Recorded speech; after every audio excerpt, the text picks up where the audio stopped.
So happy to be with all of you on this Wednesday evening. We are calling to order the Climate Action Committee February 17th, 2021 meeting today.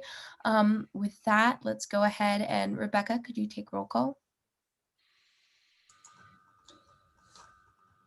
Leslie Alden, she's absent. Ed Conti is also absent. And Blaine Corin is also absent. Meredith Foster. Here. Sarah Goody. Here. Michael Harlock. I am expecting him if he is able to attend. David Johnson. Here. Ted McKay, absent. Amy Ruiz. Here. Martin Wall. And again, he may be able to join us, but maybe not. And Eli Beckman.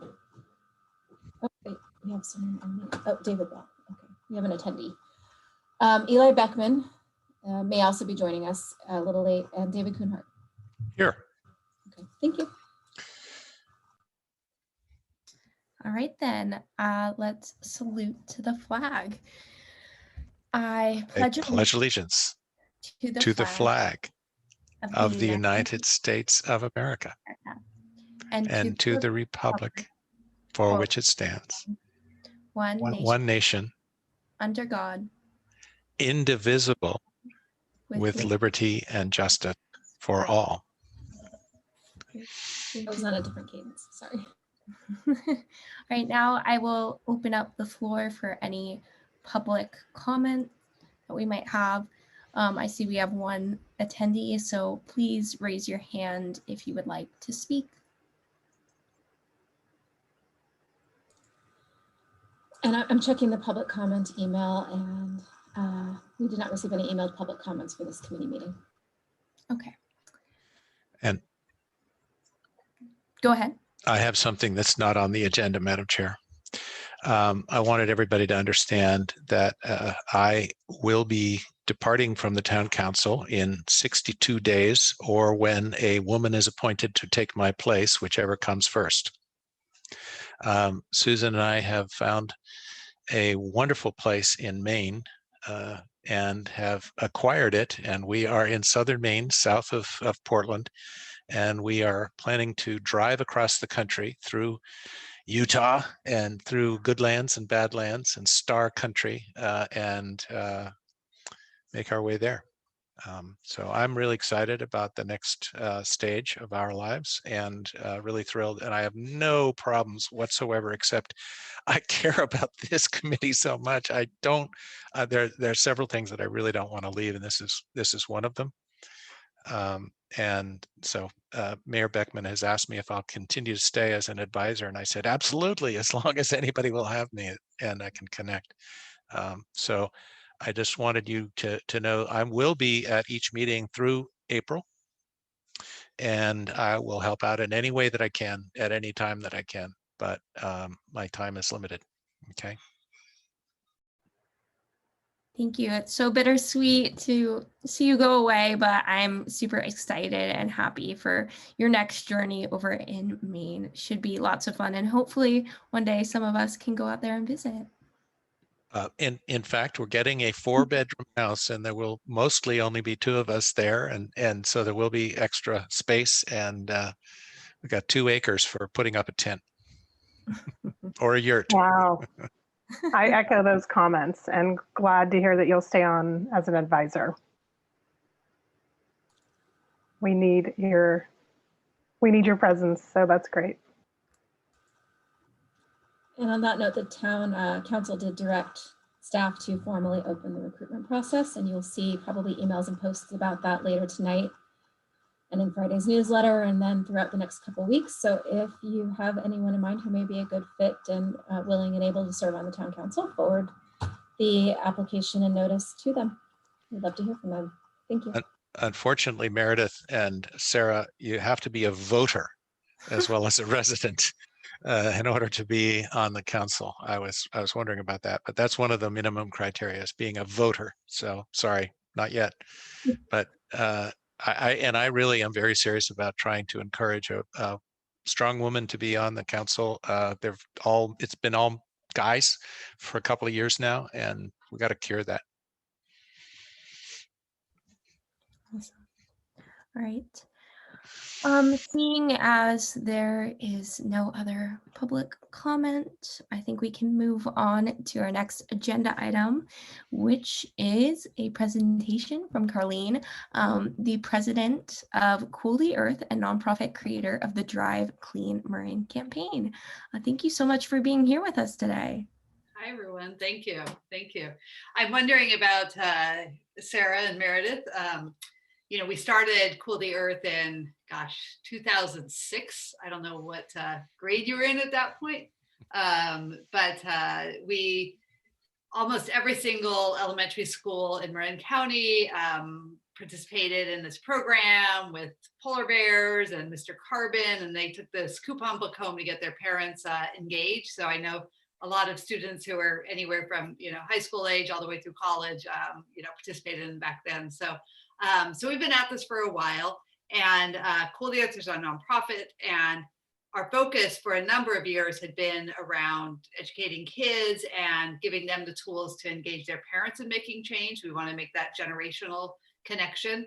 And so that program, we were able to scale to, 38 states. And about 500,000 families participated in that, and also was in 5 different countries. So that's still running, and but we've shifted to a virtual program. And but about 3 years ago, when electric vehicles became more models available, the prices started to drop, the range started to increase. We really shifted a lot of our attention and created a new campaign. Started as Drive Clean Marin, but within about 3 months became Drive Clean Bay Area.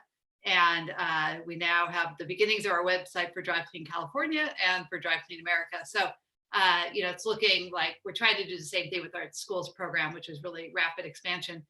So there's a lot happening in this space. And I think we all probably know that passenger vehicles are the single largest contributor to greenhouse gas emissions in Marin, in California, and the United States. So oftentimes people think it's industry or trucks or buses, but indeed, because of the number of vehicles on the road, the passenger vehicle segment is the number one contributor to GHG. It's also in the Bay Area, most of the Bay Area, the number one contributor to air pollution. And so we have this dual impact when we switch from a gas car to an electric vehicle. There's also really important environmental justice issues here, because communities and disadvantaged communities, and oftentimes in low-income communities, suffer disproportionately compared to the amount of emissions and pollution that they are creating. And part of this is because we are driving our gas cars down freeways all the time, and a lot of those communities live near these transit areas, et cetera. So I'm a big e-bike rider. Whenever I can, I'm usually on my e-bike versus my electric car. And, I go up often to meetings in Novato, and I go along that one-on-one bike path, which is great. But, it's very difficult for me to, breathe in all those fumes. And also I want to thank you all. I think you guys are probably responsible for, near Safeway, there's a new bike lane that goes along, like where there's some dealerships. So that's great to have as well. So that was, that's really welcome, because that was kind of a difficult area to navigate.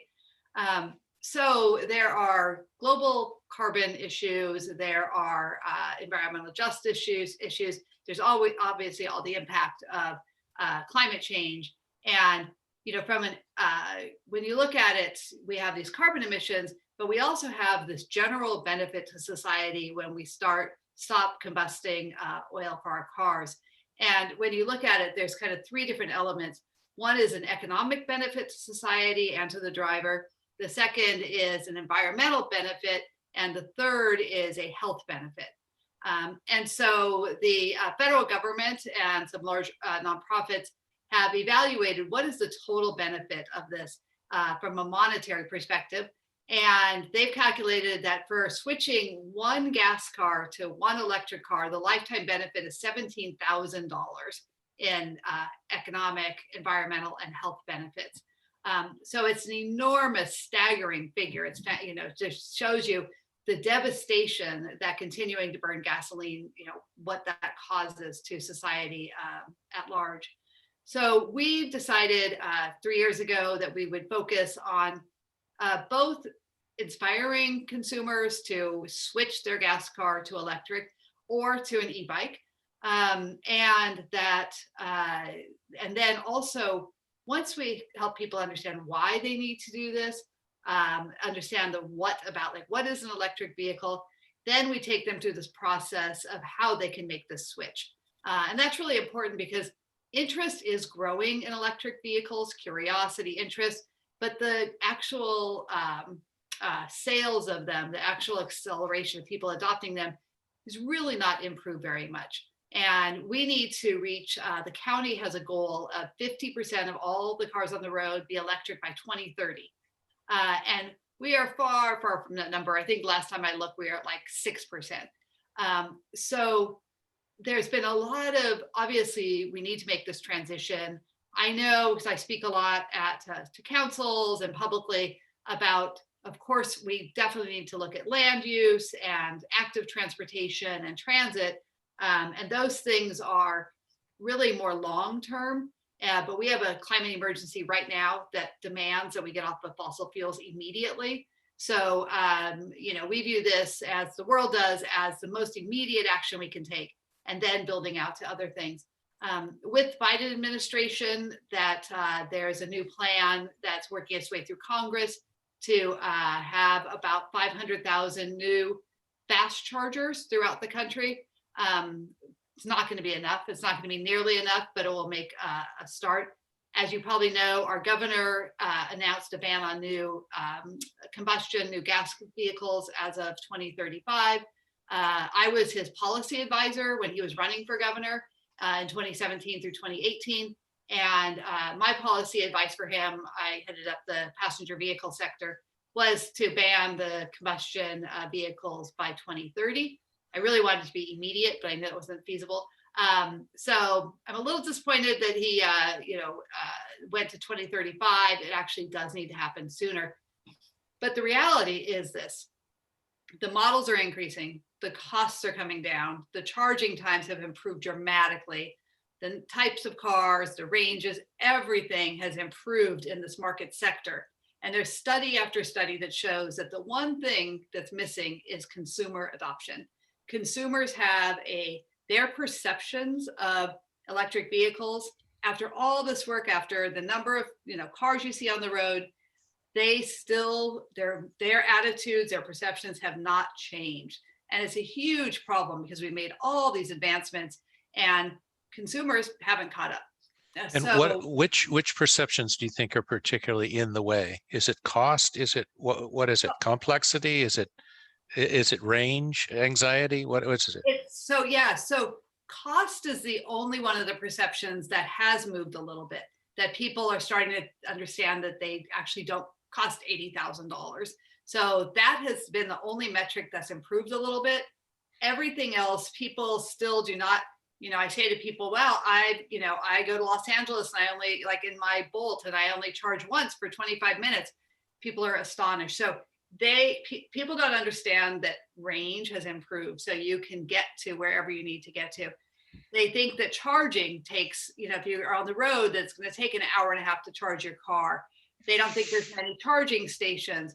There's so many barriers. I could send you a report on this, that are things of 3 years ago, even 2 years ago, but everything has advanced so quickly, and it's really a big problem. So when you look at it, there are about 200,000 passenger vehicles registered in Marin County.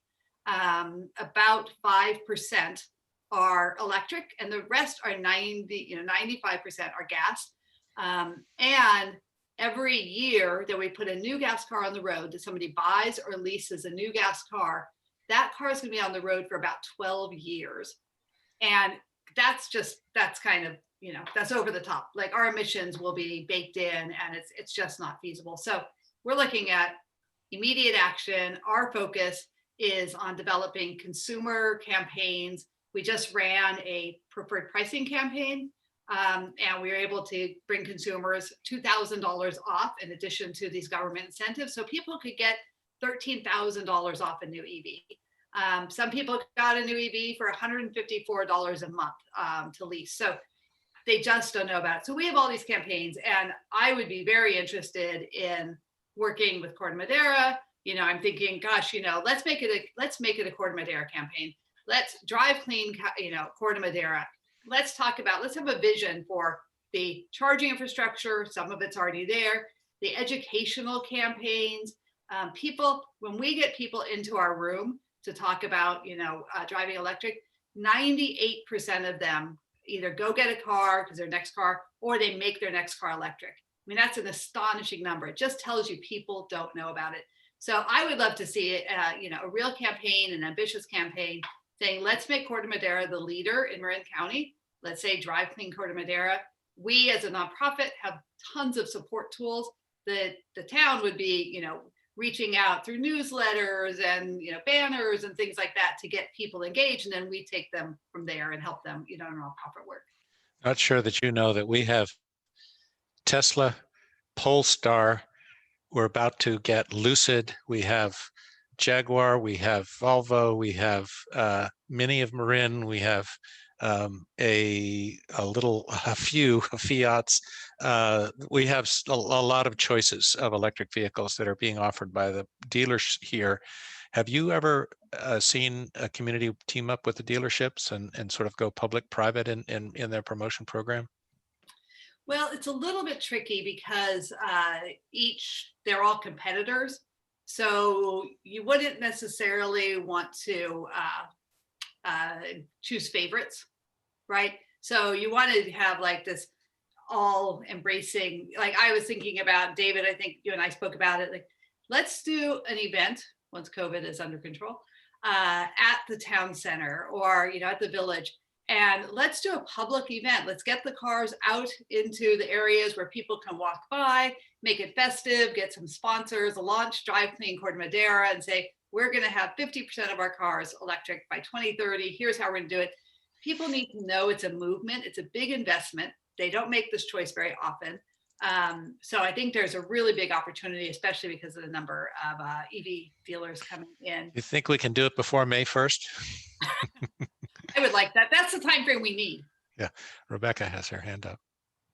Thank you. I don't usually ask questions during these meetings because I'm just the staff, but you piqued my interest about the toolkits. And I also live in town in the Casa Madera condo complex, and my husband is so interested in buying an electric vehicle, but we live in one of the townhouses that has a parking stall. So for condo complexes and apartments and anything, what incentives are out there to help?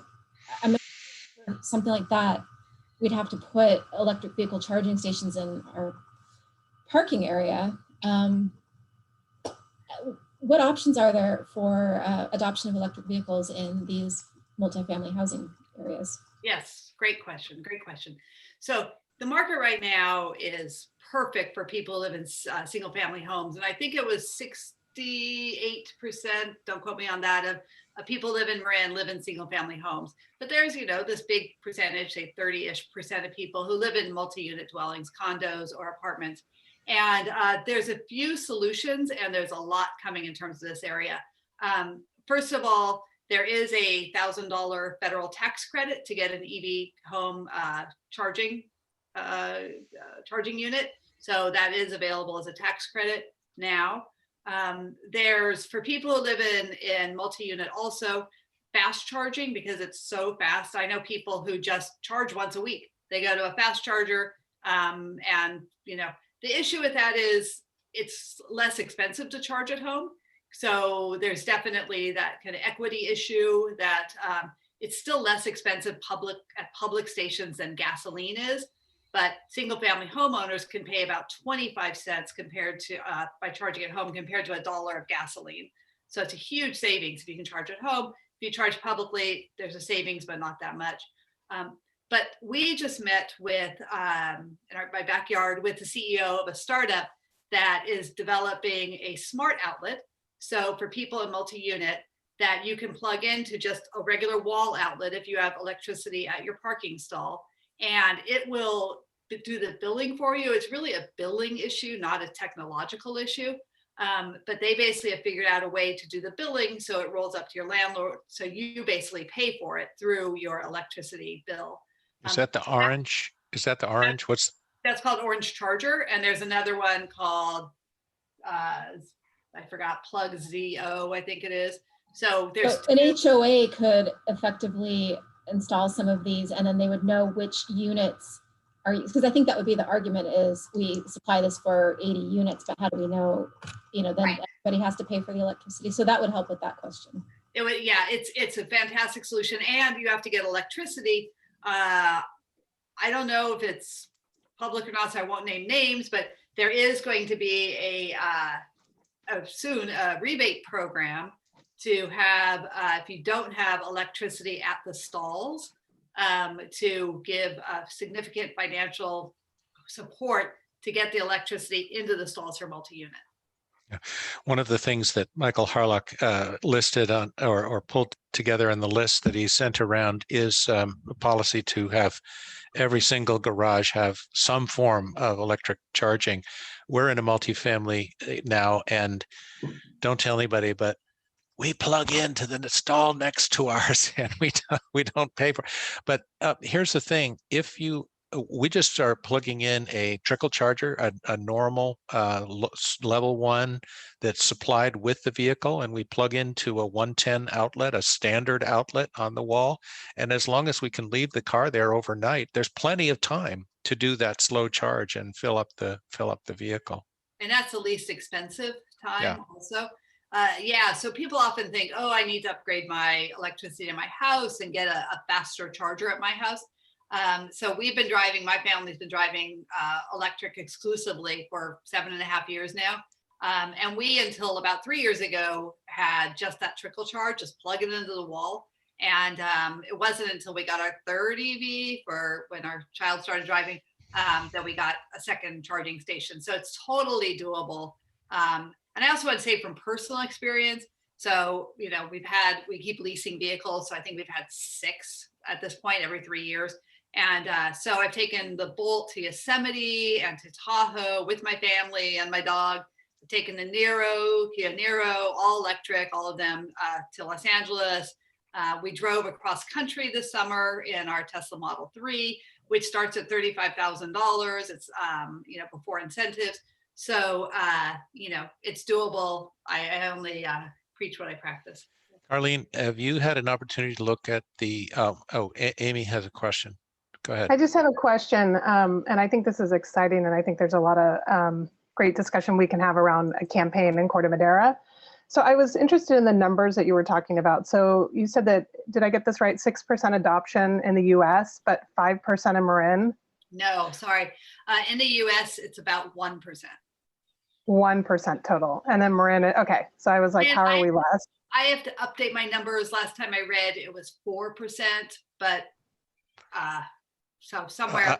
I think it's growing. I mean, we're collecting a whole lot of sales tax income from Tesla and others who are selling their vehicles here in Corte Madera.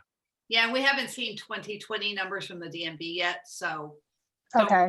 Please don't quote me on that number, but I can get back to you once we get the DMV numbers, which takes another couple months for 2020. And then that would be great. And then do we have Corte Madera? Would we be able to parse out Corte Madera numbers? Yes. Okay. Do we know what that is offhand? Do we know what no, okay. And I'd wait until we got 2020 numbers because just to be really up to date, because otherwise we're going to be 1.5 years old at that point. Yeah. Totally. Yeah. Here's something that's totally bizarre. When I was on the board of the Transportation Authority of Marin, I said, hey, why don't you guys go over to the DMV and collect all of the latest data and keep us apprised, and then we can set a goal and we can see how we're achieving that goal. And the staff response was, we're not really allowed to go to a different government agency and get the information. So what? Just go get it. I think they were thinking that it would take an act of the state legislature in order to make it possible for information transfer to happen from one to the other. Carlene, do you have any better, newer understanding of that? I don't know about their agency, but we get the information and we share it. One of my hopes at some point is to have a county site that we could, through Drive Clean, we want to show by each town and city the number of vehicles that are registered and the percentage that are electric. And that's something you all could put on your website. Here's Corte Madera, here's how many registered, how many electric. I think showing metrics is really helpful. I also want to address the used market because EVs are still expensive, even with, the incentives. One thing I wanted to point out is that for low income, so there's this differentiation between low income and disadvantaged. Low income means you don't have much of an income. Disadvantage is that you live in a community that has very high air pollution and that you are low income. So in Marin County, we don't actually have any disadvantaged communities. There's more even in the Canal and in Marin City, but we do have low income communities. So there's about an additional $10,000 that they could get off of a new EV. So they can get a really significant. From the state or from CARB? From a number of resources. So there are several resources. We actually run low income financial workshops, both in English and Spanish, to help people really navigate these incentives, which are very complex to figure out and even that they exist. So that's great. We've been having like 200 people at a time come and we walk them through how they can take advantage of these. But all of this, whenever we put a new EV on the road, it's basically also going to feed the used market and really help bring prices down. If you put Tesla aside, of all the other vehicles, 80% are leased, which is fantastic because that means we're building a used market really rapidly. Tesla doesn't release their numbers, but we're guessing about like half of them or 40% are leased. So it really builds this market into the used, and that's where we need to go for people with low income to get these used vehicles. So like Chevy Bolt just came off their first 3 years.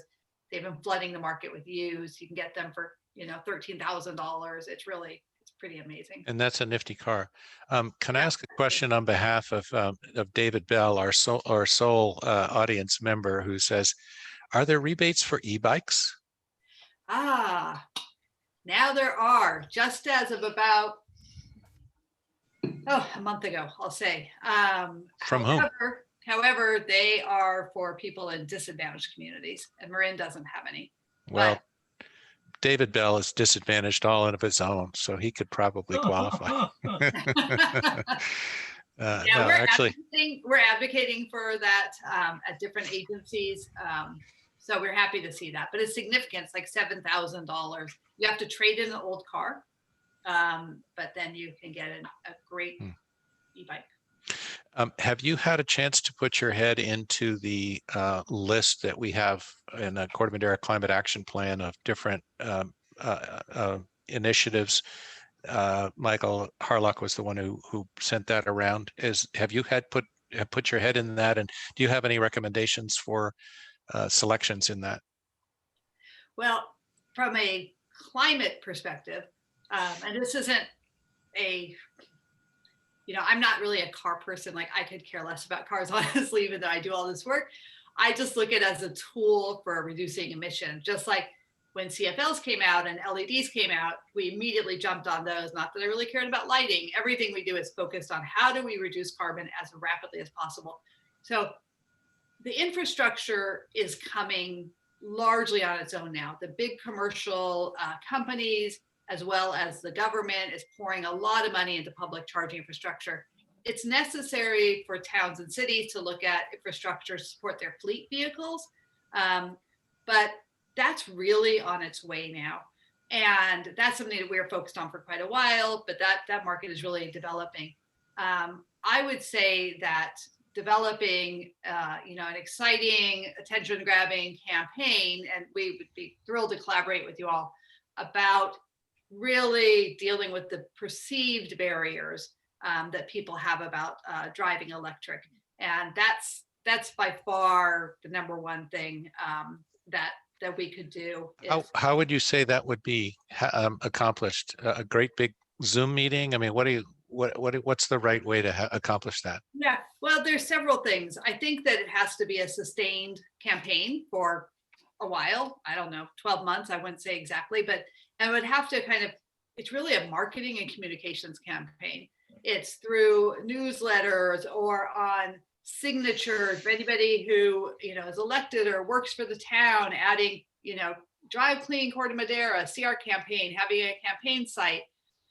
So it sounds like a lot, but it's not that complicated, and we've done this a lot. So, it's really about getting the word out. And then we have EV 101s. We have EV 1, it's like for general consumer. We have EV 101 if you're in multi-unit. We have EV 101 if you're low income. We have test drive events. One thing I wanted, can I share my screen? Is that possible? Yes, I added you as a co-host, so all you have to do is click on the green share screen button at the bottom, and then everything open on your computer will show up, and then you just select the. So make sure you don't have anything. And then you click share again, and then it pops up. Okay, thank you. So this is an example. This is one thing I was thinking about. We are, we're working with the International Rotary and also now with the California League of Women Voters. And we're launching a new campaign, which we call like Tell a Friend, which is basically modeled upon the very successful jogathons, like for breast cancer or leukemia, where basically somebody's passionate about a topic and they invite their friends and family to support them. And in our model, rather than asking for money, we are asking people who are concerned about climate to invite for themselves to come and to invite their friends and family to come to an engagement event, kind of like an EV 101 that we do on Zoom. We've hosted, 400 people at a time. It's all broken out so that when people sign up, they go into a room, a Zoom room with their friends and family. Then they come to a main room to hear a presentation and back again, and it's all tracked. So the whole system is set up. I'll walk through this at the very top. I have my example slide with the Rotary co-hosted with us. They're rerunning their Alameda chapter, Burbank. So you can imagine, if this was just at the very top, Corte Madera, you could have people who maybe skip this middle and then have people who are interested in climate, invite their friends and family, and it kind of all rolls up. So it's really great to have let me stop sharing my screen for a second. It's really great to have something that, am I still sharing my screen? I don't see. It hadn't shared yet. I think once you select what you want to share, then you have to click share in the lower right-hand corner of that. Oh, did I not share my screen that whole time? No, I haven't seen it. You click the green share, highlight what you want to share, and there we go. That's perfect. There we go. I'm looking at it and assuming you guys were looking at it, sorry. This will make more sense than what I'm talking about. So we're calling this a drive clean-a-thon. And like I said, the issue is to get people committed to driving electric. And this is an example for the Rotary Club. You can imagine we had a, Corte Madera drive clean-a-thon, and that the job from the town's perspective is to get people, promote it to people who care about climate and say, would you participate? You sign up. And then you invite friends and family, and it's all the campaign's all set up, etc. We would invite somebody from the town to speak at the opening, and then we do polling, and we ask people to make a pledge to make their next car electric, and invite them to more educational events. So it's really easy to run. It can be very much like we could have a San Anselmo one. There could even be a little competition about who's getting the most people and the most pledges, etc. But it's a simple way to activate people. You could target people who have electric vehicles already, or anybody who really wants to donate their time for climate action. So that's something new that we're going to be releasing in the summer. But we could build up to this. So if we had a drive clean Corte Madera, the campaign telling people about this, saying, hey, in the fall, we're doing a drive clean-a-thon, start to sign up. And then we track everything. We could report back to you all about how many people pledge, how many people attended, the teams. You could break it up by street or however you want. You can form teams at any level. So that's one thing I'm thinking could be. Yeah, the thing that really grabbed me personally was having the opportunity to drive someone's all-electric vehicle that had one pedal driving. And at first it made me nervous, and then all of a sudden I realized this is so easy and it's so great. It really is the easiest way to drive around town. No shifting, no clutch, no braking almost. It just if you have the appropriate sort of aggressive recharging vehicle, you pull off the accelerator a little bit, and in effect the brakes come on because it's the recharging coming on. Michael Harlock, Mr. Chair of the Transportation Committee, do you have any questions for Carlene? The only thing that occurs to me is what is the total impact of EV when you consider electric generation? Great. Let me answer And that. of course, that depends on the mix of electrical generation. Sure. Let me share my screen again, if that's okay. Because I happen to have this queued up for this Rotary presentation tomorrow. So this is from Union of Concerned Scientists, a reputable, trustworthy source, and I'll walk you through this.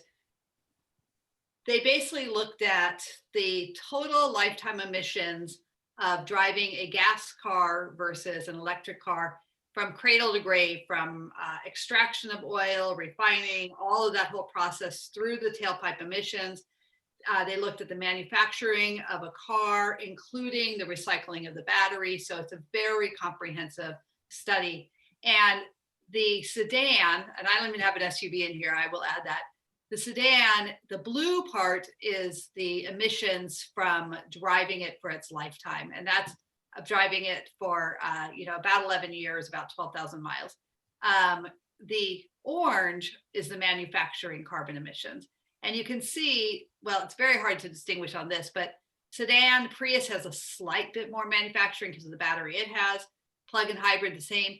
Electric vehicles, as they get higher range, that will increase a little bit more, the orange part, because the batteries do emit more carbon in the manufacturing. But then you can see if you drive on clean energy, and even if it's not 100% clean energy in California, you're getting mostly with like MCE light green or even PG&E product. It's incredible. There's basically almost no additional emissions. So you can see even compared to a Prius, which I had a Prius for 12 years. So it's a very, very dramatic carbon reduction. The best thing that I should put on this also is like get an e-bike or a bike, and then you'd see, a really tiny fraction. So that's the, does that answer the question? The only, that's an impressive graph, and sounds great. What I think I'm missing is the emissions from the required electrical generation. So are you on deep green? If you're on deep green, it's 100%. And No, if you're on MCE light green, it's about 60% clean energy. Well, no, I recognize that. I'm sure that EVs are vastly, but when we look at total emissions, and we need to look at electrical generation, that's probably not quite as glossy. Yeah, so the Union of Concerned Scientists, and I'd be happy to send you this study, and they've updated it again. They did look at cradle to grave. So that's why there is even on the electric vehicle, there is that minor emissions. And it's because of the carbon emissions from the grid, from producing the solar panels, from manufacturing the wind turbine. So it is very deeply comprehensive. And David, I also just wanted to say, Marine Clean Energy, their light green is 60% renewable, but it's around like 90% carbon free. So even with light green, it's very, very, but yeah, that's I could share that with David, that study. it's truly, cradle to grave on all sectors. Yeah. Of the, Well, let's take a moment here. Madam Chair, are you interested in continuing with this, or do you have other things on the agenda that you want to cover? No, it's been so interesting and so informative. So I'm fine doing whatever everyone thinks is best. We do have 2 other agenda items, I believe, or maybe 3, but depending on time, we can either, finish up or we can continue with this conversation. I think, it's so informative. So whatever everyone else thinks is best. and I'll just say the 2 items I'd be happy to discuss now or later are what do we do when we have power shutdowns, and also the impact of the batteries. Mhm. So now or later, I'm happy either way. Yes. Colleen, thanks for the presentation. Are you seeing much incentives down the road for residences integrating vehicle to grid technology? Yes, so it's very interesting. So vehicle to grid, for anybody who doesn't know, is basically a technology that uses our batteries in our vehicles to help balance out the grid. Because the problem is we have these peak loads where suddenly a lot of people want to use the energy. And right now we have to keep afloat these very expensive, usually fossil fuel plants to accommodate that. So there's a lot of technology that's been in the works for 12 years, and they're doing some testing of it where they can use our electric vehicles to send us energy when they have excess energy, like with solar and with wind. We have certain points of the day where we actually need to cast that off the grid and it goes unused because we don't have enough storage. But our vehicles, like my Kia Niro, is equivalent of 8 power walls sitting in my driveway most of the time. And so with this connection, they would be able to add some energy to my battery, or I'd be able to tell them how much, use my energy from my battery.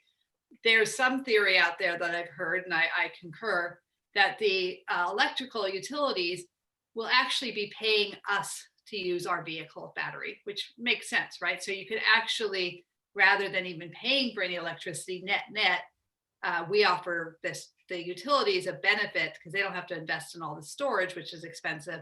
They can use ours instead. So it's, I don't know that there will be government incentives per se, but I do think that the markets themselves with the utilities will make it advantageous for people to do that. There's also a vehicle to home that Nissan Leaf offers right now. And I'm a big advocate for doing this, even at a kind of smaller scale. So when there's a power shutdown, we make sure our 3 EVs are charged. And I just use this little $28 inverter that I plug into like the old cigarette lighter or adapter in the car. And we run 2 power cords to our house, and we have most of our small appliances running. We have lights, we have routers, we have music. It's all, and it's, our car can accommodate that for like 6 or 7 days without any problem at all. So ultimately we need this also vehicle to home where you can use your full battery, not this little thing I'm using. You can power your refrigeration, your medical devices. It needs to happen in California, and there are companies working on that as well.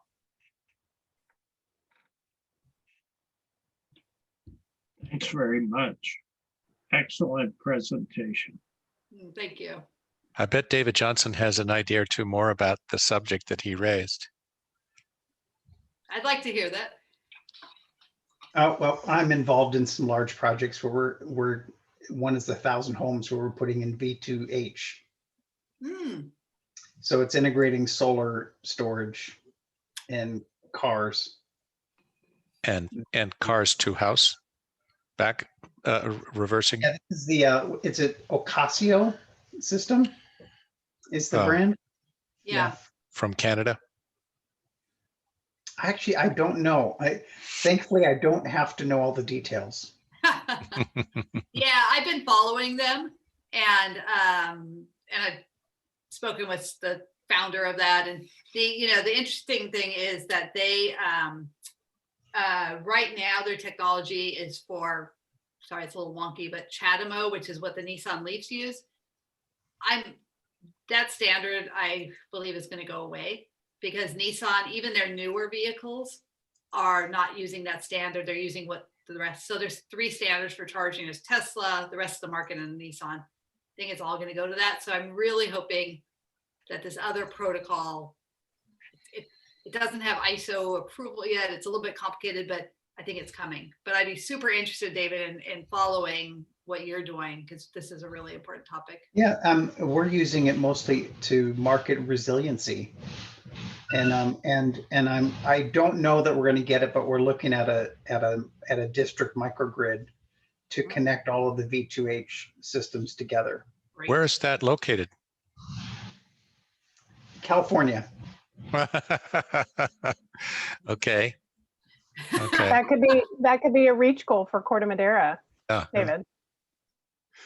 Yeah, and I have to be on another call, believe it or not, 6:30. So Well, we should go to the other things on our agenda. Carlene, thank you so much. I really, really appreciate your joining us tonight.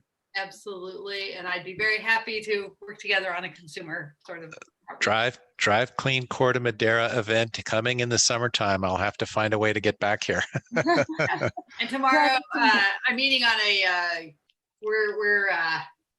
I'm speaking at the Costco mega gas station protest on Saturday. So I'm leading off the speeches. And so we're, if you guys can make it, it's Costco. It'll be at the Ride and Drive in Novato at 1 to 2 p.m., socially distanced, masked. So David, you can share my email if someone is interested in getting information. It's youth led, by the way. So it's pretty great. Awesome. Thank you so much. I'll definitely go check that out. And I'm sure we'll be in contact about how we can make this all happen, because just perfect kind of fit for what we're doing. And I think we can go a lot of places and go far. And so thank you. All right. Thanks, you all. Thanks Okay. for having me. Thank you. Very much. Really appreciate it. All right. Now let's move on to item B, which is continuation of review of recommended climate action plan actions by each subcommittee. So I think in terms of what we should do here is just go over what the, I'm forgetting what we called it, but the group that met outside to discuss the actions and that discussed transportation actions. So I can go over that and maybe share my screen and we can just go through those actions. And of course, some of this might change based on what we just heard in terms of pursuing more education, but I'll share that. And Sarah, can I chime in on that really quick? So was there more, Michael, did you pull together other actions? Is that different from this? Like, should we, based on the conversation we had last week, is there something else floating around? Yes, I did a list that recapitulated the existing 2016 policies. And then I added what I have heard to be initiatives that we might want to explore, and a few of my own, but I apologize to my committee because I just got that out this morning. So Michael, I've also put together as a way of rating the importance and the feasibility of them. I've come up with my own little number scale from which I explained to the committee members. So I didn't know you were separately evolving transportation policies, or I guess you were just summarizing what you had heard so far. So we kind of were in parallel with them. Yeah, I think maybe it'll make sense if we go ahead and share these actions, and then maybe you can share the actions you came up with as well. Okay. And Michael, did you get my reaction to you that Yes. I sent over? Okay. Yes. Great. And I'm blushing. All right, let me see if I can make this bigger because I know that's always. Sarah, we can see, I mean, can everyone see those transportation?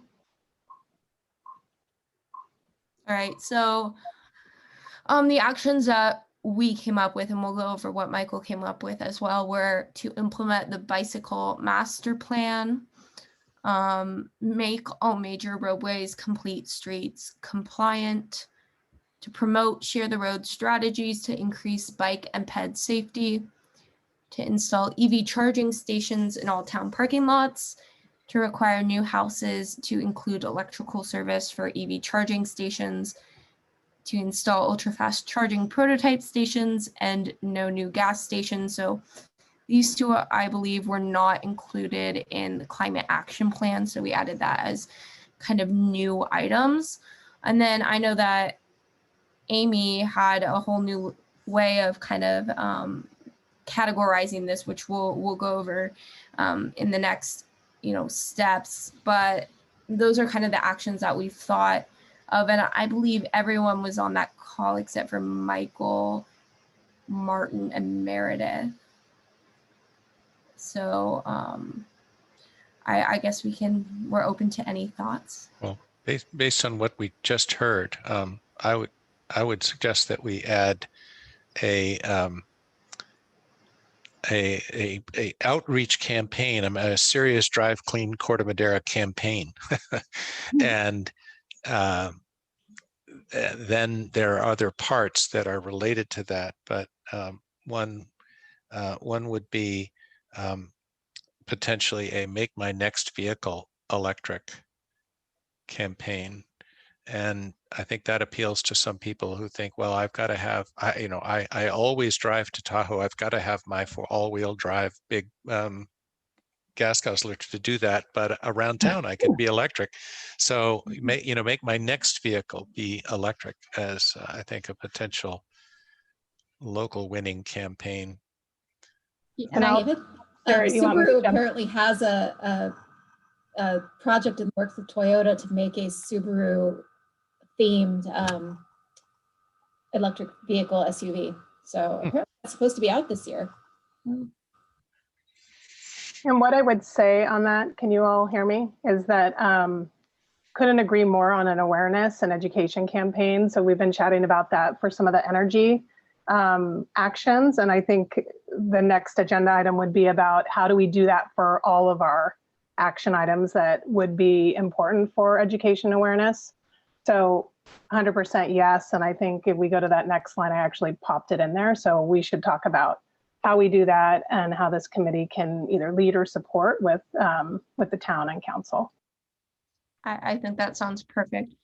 Before that, Michael, do you want to share any other actions that you thought of that we haven't already covered or that don't have to do with the education kind of idea?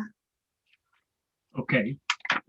Again, these are speculative and preliminary. One observation from the transportation portion of the CAP is that most of them are directed at bike pedestrian transportation objectives, and that's fine and appropriate. I want to draw a little more attention to things that could be advocated that are a little bigger scale that the town is mostly part of advocating. And a couple of these, they may not seem directly related to transportation, but they're all directed to reducing vehicle miles traveled. I think we're, based on the last presentation, we're all very focused on EVs, and that's totally appropriate. But I'm also interested in land use options that reduce vehicle miles traveled. So some of these are just speculative, and some of them might be controversial, but I can just read my list that David has seen, and Sarah and Martin, advocate for direct freeway connection between 101 North and 580, which is in progress, of course. Advocate for workforce housing in town to reduce vehicle miles traveled. Advocate for improved bicycle connection to Mill Valley, which is Finley Guy's reference to the tunnel, which I avoided saying right out. And of course, cost, we all know, most of us know, but it's it ultimately will happen, I believe. And cost willing, and I've been heavily involved in alternatives for that. Advocate for a new bike pedestrian bridge at Tamalpais and 101. In other words, I think to the extent that we can improve the connections between bicycle and pedestrian between East and West Corte Madera. You know, we think a lot of the north-south continuous bikeway, but you know, we have really a dangerous and pathetic crossing at Tamalpais for pedestrians and bicycles. I've developed a preliminary idea for another way of solving that, and an SOM has come up with a very expensive plan that's tied to Caltrans rebuilding of the interchange. I've tried to separate mine. And then this is just something that I got into the old general plan. I don't know if it's still there. Advocate for northbound 101 exit at Paradise, which is called the Southern Crossing. In other words, if you were to coming north on 101 and picture instead of having, if you lived on East Corte Madera, picture an exit at least northbound about where big what is it now, the rent place around Restoration Hardware that would connect directly to Paradise Drive, and that would eliminate a lot of the present congestion on Tamalpais and also save vehicle miles. So I'm just throwing things out that are more directed to land use and what has been talked about in the town, and are bigger picture items. All the encouragement of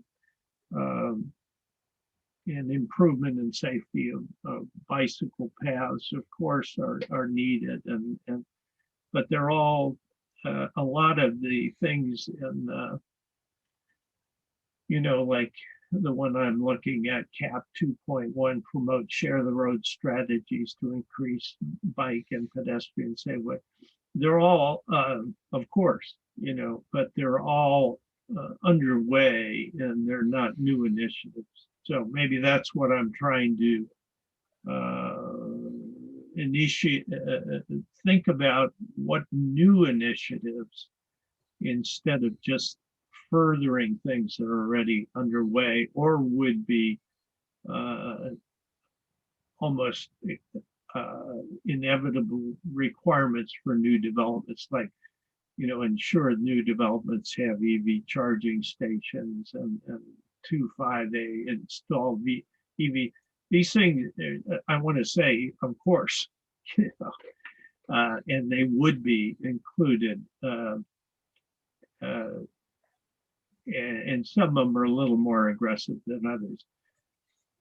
So that's about it. That open to questions, and then I'm trying to get from the Transportation Committee a little numerical analysis to pull out what we think between the old policies and new policies where we want to put our emphasis, because I remember, you know, as most of you heard, too many objectives get to be no objectives.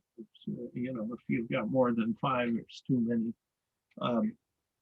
And so I'm less enthused about just restating things that are already in the CAP.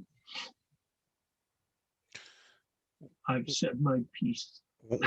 One of the ones that you've mentioned is clearly a long-term strategy, but it actually is sort of a little more directed to Corte Madera than perhaps other communities, because Corte Madera is in the unique position of, at least in normal times, having almost as many jobs as households. And so we have a lot of people who come to fill those jobs by car. And so having it more possible for particularly multifamily housing in town, so people can walk to work is I think a very good long-term climate strategy. Smart building, smart construction is what we're talking about. Yeah, and I think those were great options that you put out, Michael. So, you know, just in looking at the time, I think we might want to move on to our next item, as Amy has prepared kind of an in-depth analysis as to how we can actually make these things happen, and, you know, what our next steps are. So if everyone's okay, I think we should move on to this item so that Amy Sarah, can I make one suggestion there? Yeah. And Michael, maybe it's a merging of yours and what's in here and picking with the subcommittee. And I hear your point about having too many objectives, maybe coming back with the ones that you all think are the most important. I agree. No, I think we, you know, again, it's partly my fault for not knowing what you guys were doing. And you supplanting the chairman of the transportation. No, I mean, point no just being offense that taken. I was slow on the draw here, so I'm glad you took the initiative. But I agree with your point. I think we need to meld these initiatives into one document, and then I'll Amy, I didn't know you were part of transportation. Am I wrong? No, you're not wrong. I'm not part of transportation. Okay. I just sat in on it. Yeah, no, Okay, I will send you my list, email you my list tomorrow. Sure. So I think the confusion happened where we organized an actions oversight meeting to just oversight some of the actions and subcommittees that hadn't already put together actions. So when we were on that call, we were discussing transportation because we hadn't had actions at the time, and this happened a few weeks ago. So I think at the time we just were a little disconnected. I appreciate you guys taking the initiative seriously. Sure, but I'll maybe accept all your apologies later in the form of light liquor or something like that. No, it's fantastic as we have lots of thought in this. So I think everything is good. What I would just say, Michael, is maybe just update that sheet. And so Sarah, maybe we just move to that part of the discussion, which is, and in this next agenda item, I wanted to cover how as a group we action on what we're all putting forth as subcommittees. And so the first part of that, I wanted to suggest using this document, this matrix and tab here, and all credit goes to Leslie. Leslie's the one that suggested we use something like this, and we did for the energy subcommittee. So Sarah, do you mind just popping that back up? Do you have it? Sure. Let me the slideshow. Or no, the what you were just showing, that matrix. Yes. I'll do this. So the question for the group and Rebecca for town is this a good way in this matrix form to see all the actions that the committee is putting forth for town and for council review?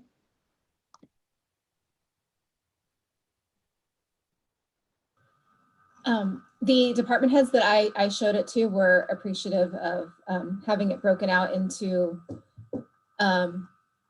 basically the format that you did with near-term, mid-range, and long-term goals and easily actionable grassroots items that the committee could work on and what would take more time and resources and staff resources to get something before council. So Okay. prioritize. Okay, so that it seems like this format works. So I guess for all the subcommittees, if you look at the areas that need to be filled in, which would be columns F through I, and Michael, if it works for you to use these ratings too, which would just F, is it something easy that would be easy to implement, and reach, just is that a hard one? And marking it E or R, and then is it short or mid or long? So if that, Meredith, if that works for you too, and your subcommittee, I say we move forward with this, and that way it'll give town and council a good snapshot of what we have and what the effort will be behind these actions. Okay, Amy, what goes in the cap goal column E? Yeah, I had the It's a same question. Isn't that, I understand the rest of it, which is, it makes a great deal of sense, but isn't the cap goal just restating what you've got under description? I was thinking more of, and certainly open to adjusting or deleting, I was thinking more of what are we trying to accomplish there? So, you know, I'm got my energy hat on, so, and I don't have that column filled out. If you scroll down to energy though, it would be, okay, if we have X% of rebates, currently, how many more do we want Corte Madera community members to take part in? I see what you're doing. Yeah, okay. And It's a little, trying to put a metric on what success would be. yeah, and I think when I have a measurement column over to the far right, which gets at those specifics, I might have been thinking cap goal in terms of, you know, which part of what are we trying to pull down in terms of emissions, but I think that's too high level. So it could either be measurement, which is over to the left, and then we delete this column. Okay, I think it's a great start. Okay, great. So maybe as an action for our next meeting is we all as committees fill in those columns, if that works.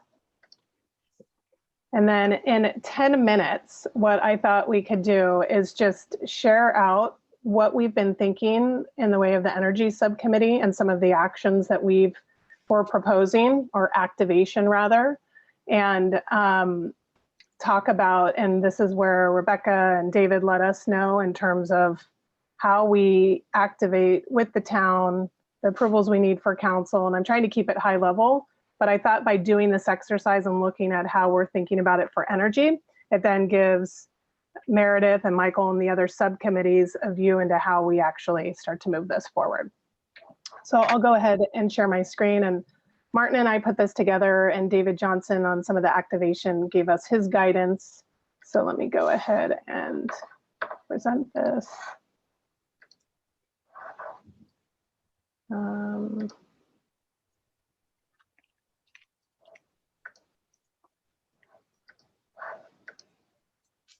Okay, can everyone see that? Yep. Okay, so the goal of this obviously is outlining the next steps in coordinating, which we just did, and we'll walk through how we're thinking about that for energy to give a little more clarity there. What we may do, because we only have 10 minutes, is see what we can get through, and then I'll pause in 5 minutes and then we'll pick it up next time. But the second bullet gets around the discussion we just had around how we create a community education and awareness campaign. And we put some thought into this in terms of how we're thinking about it for energy, but certainly for transportation too. Could we put it all together? Could we, you know, pulse in terms of timing and start with energy? So we'll talk a little bit about that. And Martin is in Joshua Tree, so I don't know if he can chime in, but if I miss anything here, Martin, you'll either chime in or we'll fix it.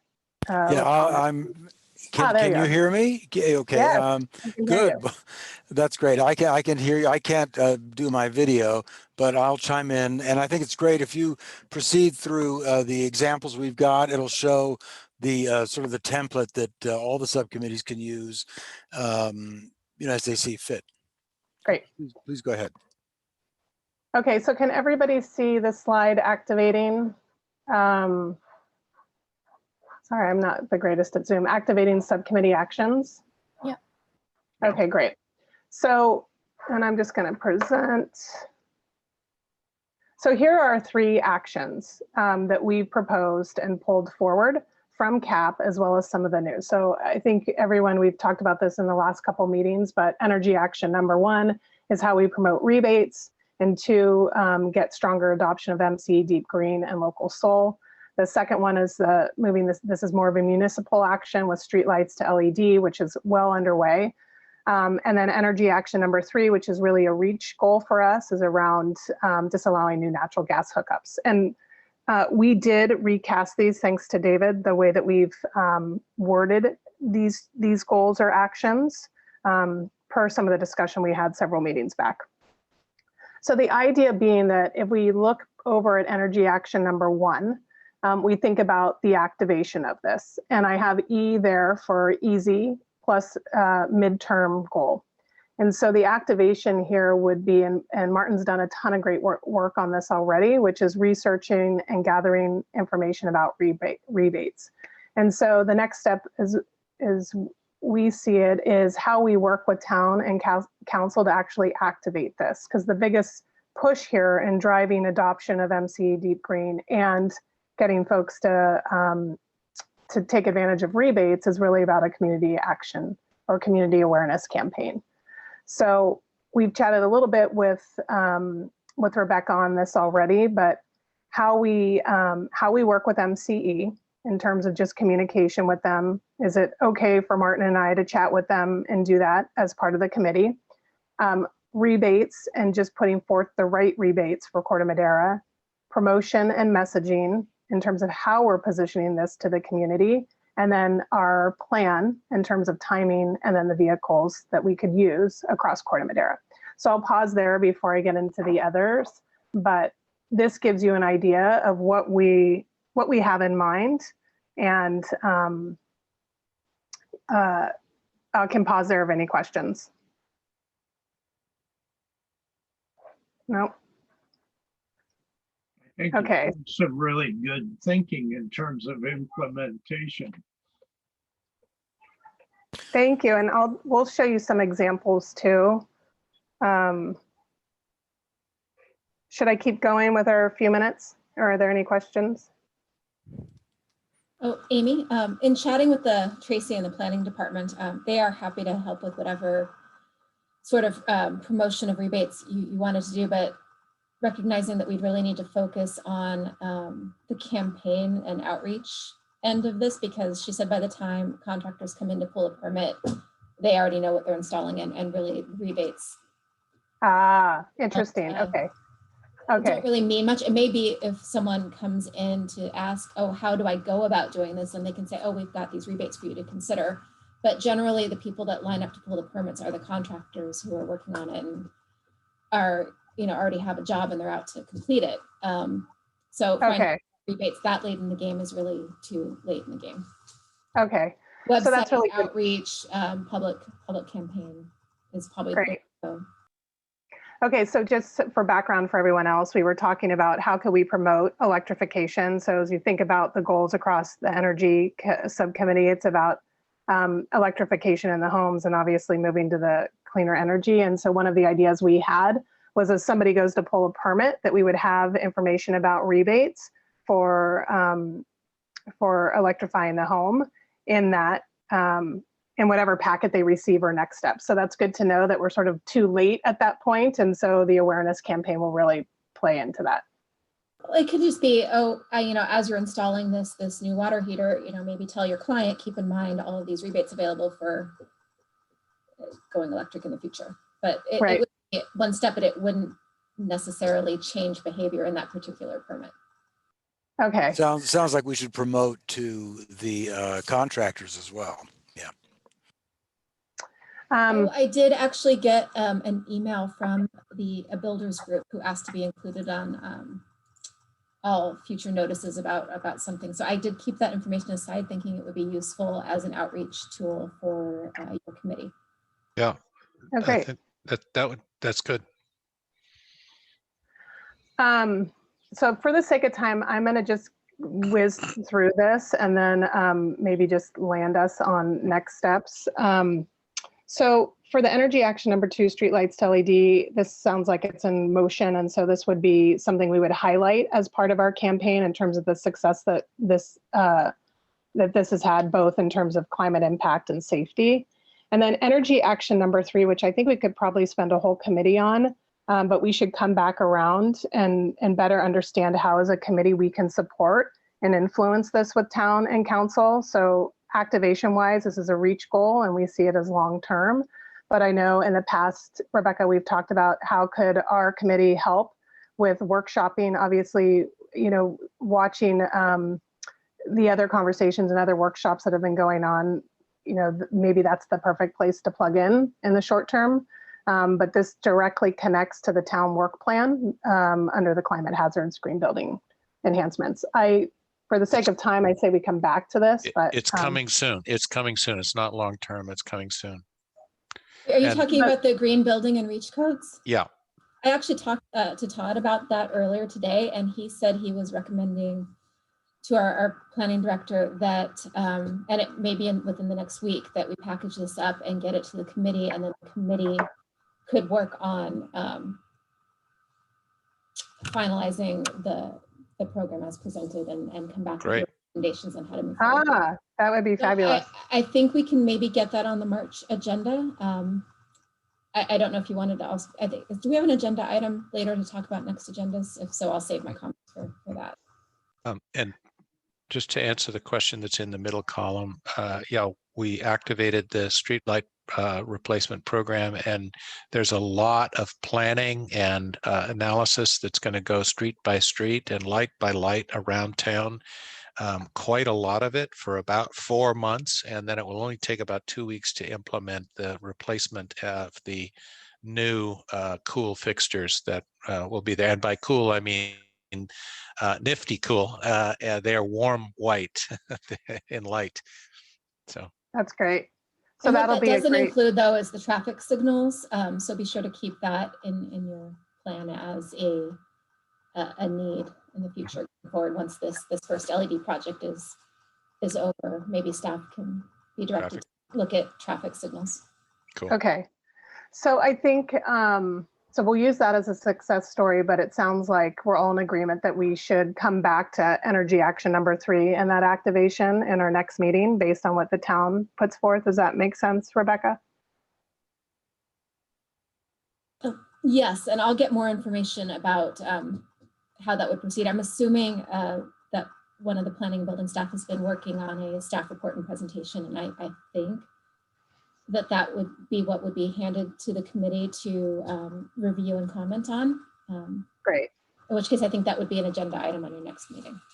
Okay.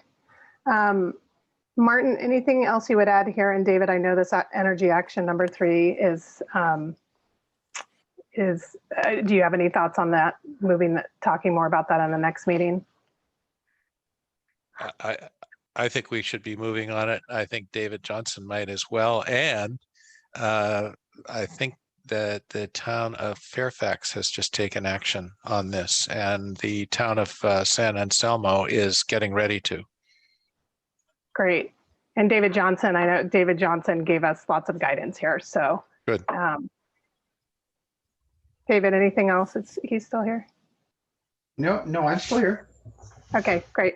So we'll come back and dig a little deeper on this in the next meeting. Fairfax and San Anselmo are about to embark on which project? I think that Fairfax has just voted to disallow new gas hookups in any new construction, I believe.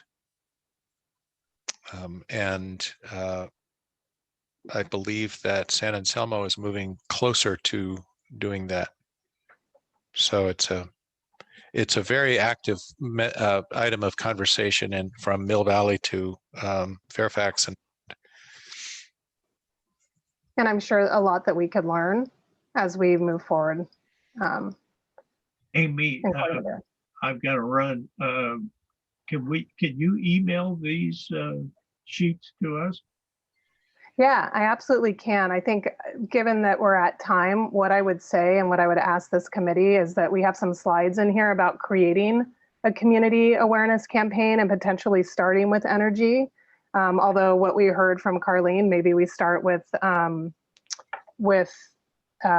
transportation, but the idea being that on our site, the Corte Madera site, we would have a keep it simple, right? Top 5, I've put a top 5 for climate, but it could be anything, where we bundle this and make it really easy for the community to take action. So we can talk about it more at the next meeting, but we'd love sort of the go ahead from this committee as well as town and council to put a plan together to highlight all of the actions that make sense for community awareness. Yeah, you could probably put together something. Maybe I can work with the chair and co-chair on what a good agenda item for this would be, but deciding on something at your March meeting to make sort of an entry communications and community awareness campaign that you could tie in with maybe Earth Day in April. Mm-hmm. Yeah, so Michael, I'm happy to send these out and maybe we continue the discussion between now and our next meeting, Rebecca, for anything else, and then we can bring it to the rest of the committee. Martin, is there anything else? I think that's a good idea. I would like to cover, if we can, just the look at our matrix that'll show Michael, for example, how we take that, using that matrix to the next step of coming to action items, and you know what the next steps are. If we don't have time now, I can go over that separately with Michael after I get back. Not a problem. Yeah, I don't have time right now to review it, but I'd love to see, you've done some very impressive work. So if you show me yours, I'll show you mine. No, for the minutes, Rebecca, please. I've got to run. Thank you. This is really great. I'm so impressed, and I think you're going in exactly the right direction. I agree. So why don't we, bye Michael, we'll see you later. So why don't we do this? Maybe Martin and I can connect with Michael, or Martin and Michael can connect on how we're using that matrix and creating a project plan. And then we've got slides in here that just show what a community awareness campaign could look like in terms of vehicles, but we can continue to build that out.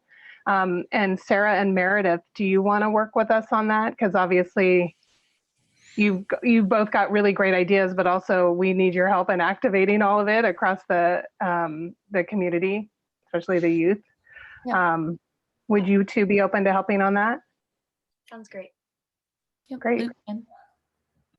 Okay, and then we'll pick up on the natural gas, disallowing natural gas discussion, hopefully in the next meeting as well. Yep, I think that sounds perfect and covers it all. With that, I guess our last, I don't know if we want to skip over this, if there's anything important, any updates from the town council to the Climate Action Committee. David, you probably would know if there's anything. We decided to continue the committee for another year. just in case you wanted to know, without changing it into a commission or making it more formal or loading on more, let's say, legalistic requirements of what the output means, but just keep doing what you're doing, and the council will listen. It is very interested in what this committee has to say. Great. All right. Rebecca, do you have any last thoughts, anything we need to go over before we leave? No, but I do think maybe next week we should start working on the March agenda, since there's a lot that we want to try to craft into some agenda items. And I want to make sure that we don't drop the ball on getting any free work or research done that would get something from being added to the agenda. So and I am not gone yet. Dial me in, put some work in my corner, use me, okay? Yep, awesome. All right, I guess with that, that ends our February meeting. It was great seeing all of you. Wishing you the best of, I guess, the beginning of March and end of February, and looking forward to connecting with all of you in the meantime. All right. Thank you. Thank you. Thank you. Have a great night. Thank you, Have a great Shara. night, everyone. Have a good night, Thanks everybody. for sharing your news.